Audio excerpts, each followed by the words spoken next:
Oh, hayo J Peeps, it's your Pinoy Tokyo Boy, and right now papunta tayo sa 7-Eleven para i-test kung ano nga ba dito sa tatlong Visa card na to ang pinakamaganda ang rate pag bumili ka dito sa Japan. So, meron akong tatlong Visa card.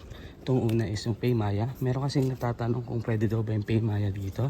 Pangalawa naman is itong GoTime. Ito yung bagong money app dyan sa Pinas na partner ni Gokongwei.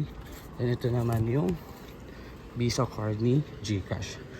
Sa dulo ng video na to is ituturo ko rin kung paano mag order ng Visa card sa Pilipinas. Kaya yun, kung gusto nyong panoorin, i-forward nyo na lang sa dulo.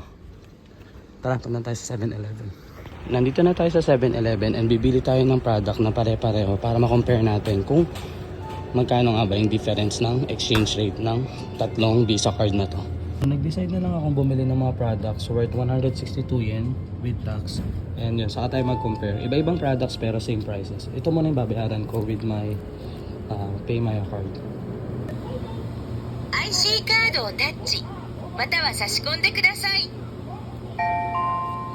So ito yung conversion using Maya, 64.26. Naman is bili tayo ng onigiri using my GCash Visa card. ください。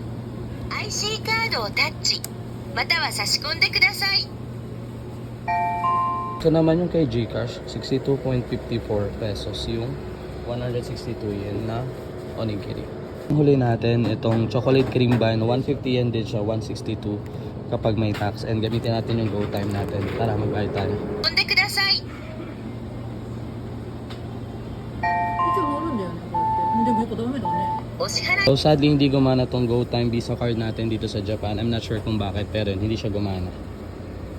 Sa conclusion, mas okay pa rin na gumamit ng GCash Visa card dito sa abroad kasi 62.54 lang yung rate niya and yung sa Maya naman is 64. So imagine 1 point something pesos na yung difference ang natipid mo kung magbi-Visa card ka ng GCash instead of Maya dito sa Japan. And imagine kung bibili ka ng product worth 16,200 yen, so ang matitipid mo is almost magkano na rin, almost 170 plus pesos. Kukompute ko na lang, ayan, makikita nyo dyan sa screen. So ayun, ngayon naman is ituturo ko kung paano nga ba umorder ng GCash Visa card sa mismong GCash app. Buksan mo lang yung GCash app mo and then punta ka dito sa view all.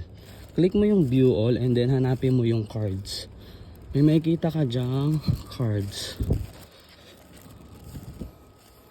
Nasa bandang ilalim siya. Ayan, cards. Click mo yung cards. And then tayo mo lang mag-load eh. Order a card ka. And then send me a card.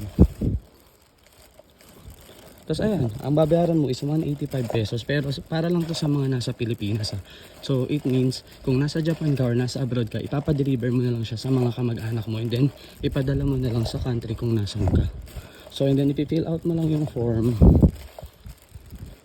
And then ayun, after nyan is ipapadala na siya dun sa kamag-anak mo sa Pilipinas. Or kung nasa Pinas ka, umuwi kang saglit, mag-order ka na through GCash app. And basta meron ka lang babayang 185 plus 60 pesos na delivery charge. So yun lang. Thank you so much for watching.